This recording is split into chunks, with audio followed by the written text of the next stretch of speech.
Hello, bachcho. Let's read this question. So this question says, a particle experiences a constant acceleration for 20 seconds after starting from rest.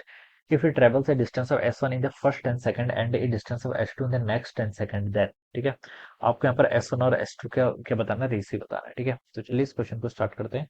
तो इस question का बच्चों की concept आप क्या लिख लीजिए, द की कांस्टेंट एक्सेलरेशन लिख लीजिए। क्या लिख लीजिए? Constant acceleration. ठीक है, constant acceleration will be the key concept of this question. Constant acceleration का मतलब होता है, देखिए आपका एक्सेलेशन आपका क्या हो गया है, कांस्टेंट है, कांस्टेंट हो जाएगा। ठीक है, अगर देखिए एक्सेलेशन आपका कांस्टेंट है तो आपको जितने भी इक्वेशन ऑफ मोशन है वो वैलिड हो जाती है। v equal to U plus A T, S equal to U T plus half A T square, V square minus C square equal to T S, all are applicable. Alright, तो बोला गया particle experiencing a constant acceleration for 20 second. ठीक है, after starting from rest, यानी कि initial velocity कितनी, zero के equal है। It travels a distance of s1 in the first 10 second. ठीक है, पहले 10 सेकंड में देखिए उसने क्या कर लिया आपका, मान लीजिए ए से बी तक गया। इस डिस्टेंस को इसने s1 बोल रखा है। कितना डिस्टेंस ट्रेवल कर लिया उसने, s1, यहाँ से लेकर यहाँ तक का। ठीक है, this is for time interval 10 second. ठीक है, फर्स्ट 10 सेकंड में। ठीक है, and it distance of s2 in the next 10 second. ठीक है, नेक्स्ट 10 सेकंड में यानी आपका बी से लेकर सी तक चला गया।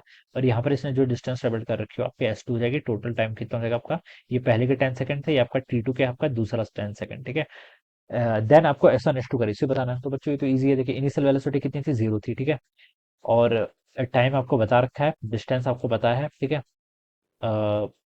तो बस distance u, s u t, इन तीनों को रिलेट करने वाली कौन सी इक्वेशन है, s equal to U T plus half A T square. इस इक्वेशन का देखिए हम यूज कर लेते हैं। ठीक है, पहले कितना डिस्टेंस ट्रेवल किया, s1। ठीक है, इनिशियल वेलोसिटी जीरो थी और हाफ एक्सेलरेशन देखिए कांस्टेंट है, मान लीजिए वो एक एक वाली है।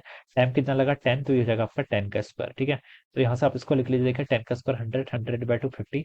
तो एंड ये s1 कितना आ गया, यहाँ से 50 एक एक वाला आ गया, हाफ a इंटू टी का स्क्वायर। ठीक है, कितना आ गया बच्चों आपका, 50 एक एक वाला आ गया। ये आपका s1 आ गया, s1 कितना आ गया, 50 है। ठीक है, अब बच्चों फिर उसके बाद क्या है, यहाँ से यहाँ पर जब पहुंचा, मान लीजिए इसके पास वेलोसिटी v होगी। इस वेलोसिटी को चलिए फाइंड आउट कर लेते हैं। v कितनी होगी, देखिए इनिशियल वेलोसिटी जीरो थी, प्लस एक्सेलेरेशन एक इक्वल था, कितना टाइम t। ठीक है, तो 10 a, तो यहाँ पर जो वेलोसिटी हो जाएगी वो 10 a के इक्वल होगी। इनिशियल तो जीरो थी, लेकिन जब इसने s1 डिस्टेंस ट्रेवल कर ली तब इसकी वेलोसिटी कितनी होगी, 10 a के इक्वल होगी। ठीक है, और हमसे बोल रखा है यहाँ पर, अब नेक्स्ट पार्ट देखिए, बी से सी वाले को हम नेक्स्ट पार्ट कंसिडर करेंगे। इस टाइम पर इसने कितना डिस्टेंस ट्रेवल किया, s2, initial velocity 10 a consider कर लेना, टाइम 10 सेकंड है। तो बस सॉल्व कर लीजिए, s equal to T plus half it, इस पे अगेन लगा लेंगे। तो डिस्टेंस देखिए s2 के इक्वल हो जाएगी। इनिशियल वेलोसिटी कितनी है आपकी, 10 a के इक्वल, तो हो जाएगा 10 a। कितना टाइम लगा आपका, 10 सेकंड, प्लस हाफ एक्सेलेरेशन देखिए आपका कितना है, एक इक्वल है इंटू टी का स्क्वायर, कितना 10 का स्क्वायर कर लो यहाँ से। ठीक है, तो ये हो जाएगा। तो ये बताओ कितना हो गया, 10 इंटू 10 100, तो ये आपका 100 ही हो जाएगा। प्लस देखिए यहाँ से आपका 2 और 100 का स्क्वायर बाय 50, तो 50 ए हो जाएगा। ठीक है, तो ये आपका देखिए कितना हो गया, 150 एक एक वाला आ गया। तो ये आपका S1 भी फाइंड आउट कर लिया, S2 भी आपने फाइंड आउट कर लिया, इन दोनों का रेशियो बताना था, तो बस इसको डिवाइड कर दो।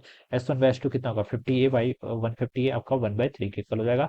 तो बच्चों यहाँ से आपकी S1 की वैल्यू होगी S2/3 के equal. This would be the answer of this question, जो कि आपका बी ऑप्शन से मैच कर रहा है। ऑलराइट, तो बी ऑप्शन क्या होगा, इसका राइट आंसर हो जाएगा। So I hope you all understood this concept. All the best and thank you so much.